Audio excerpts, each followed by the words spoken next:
Profession artisan torréfacteur, il est alsacien, développe son activité avec une nouvelle usine au port du Rhin, c'est Thomas Riegert. Je viens, Thomas, de découvrir ce nouvel outil et vous m'avez dit c'est un outil unique quasiment en France. On s'est interrogé sur ce qui était important chez nous et ce qui est important chez nous c'est la tasse. Et en fin de compte, on a décomposé toutes les étapes avant la tasse, on en a compté je crois 140. Et on a fait des arbitrages. Alors avant la tasse, ça veut dire aussi partir en voyage au travers le monde, aller chercher ces cafés, c'est ce que vous faites, c'est une vraie passion. C'est une nécessité parce qu'aujourd'hui, recevoir des échantillons, ça ne suffit pas. Il faut aller à la rencontre des hommes qui vont produire le café, il faut aller à la rencontre des terroirs et en fin de compte sur les 22 cafés résidents que nous avons, cafés verts ici, sur une palette de 200 cafés différents, on rencontre nos 22 planteurs.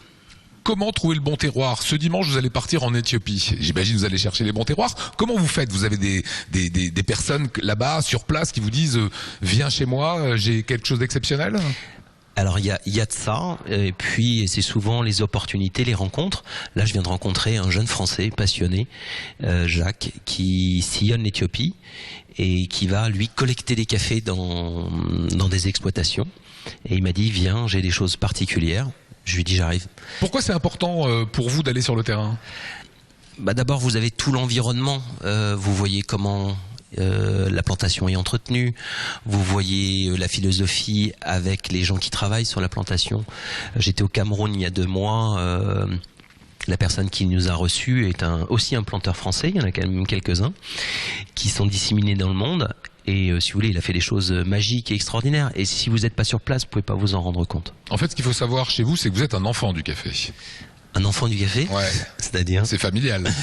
Oui, ma famille est dans l'industrie, le commerce du café et aujourd'hui l'artisanat, parce que on est dans cette espèce de quête de l'ultime et avec un soin très très particulier pour faire de l'ultra premium. Dans l'usine, quand le café vous arrive, comment ça se passe? On a énormément travaillé sur les cuissons et sur toutes les techniques de cuisson. On a dû lui donner un nom, donc on appelle ça CDH. Donc c'est la couleur, la densité et l'humidité qui sont les premiers critères qui vont déterminer les courbes de torréfaction en fin de compte. Il y a des choses qui se passent, la caramélisation des sucres et ce genre de choses. Et chaque broche de torréfaction est goûtée, analysée pour voir si ça rentre dans nos critères. Alors une des spécificités de votre usine, vous parlez de recettes, comme un chef. Alors, je vais essayer de vous prendre un exemple. Il y a par exemple là sur la table de 2 cafés, donc là on est par exemple sur un café du Congo et puis on va prendre un café un peu plus marqué avec un café d'Amérique centrale. On voit des grandes différences de couleurs, de teintes.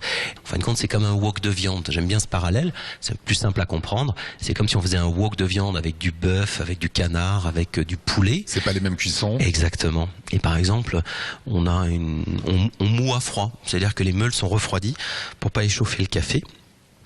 Et que le café reste à 24 degrés au lieu d'être dans une mouture classique à 70 degrés avec un échauffement, donc perte aromatique. C'est tout laissé dans le grain et essayer de révéler ce qu'en fin de compte les hommes et le terroir ont produit. Nous, il faut le valoriser. Alors je voudrais maintenant que vous dégustiez vos cafés. Je vais vous regarder faire. Vous prenez votre petit Vous sas. n'allez pas me regarder faire, vous allez prendre une cuillère, Lionel, là, ouais.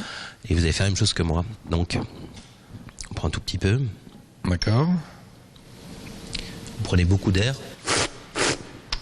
Et puis là, vous avez tous les arômes, toutes les finesses du café qui remontent et qui en rétro-olfactif qui vous reviennent.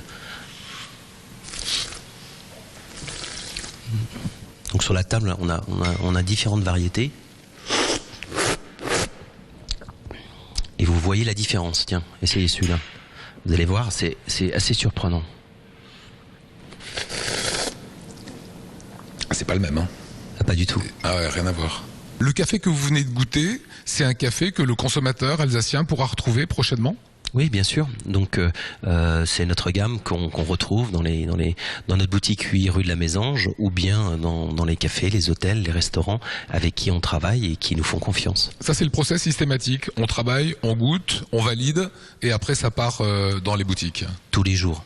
tous les jours, on déguste, on assemble, et c'est un travail permanent. Travail d'artisan torréfacteur alsacien. On imagine que ces artisans torréfacteurs sont en Bolivie, sont au Congo. Bah non, ils sont tout simplement en Alsace. Merci à vous Thomas.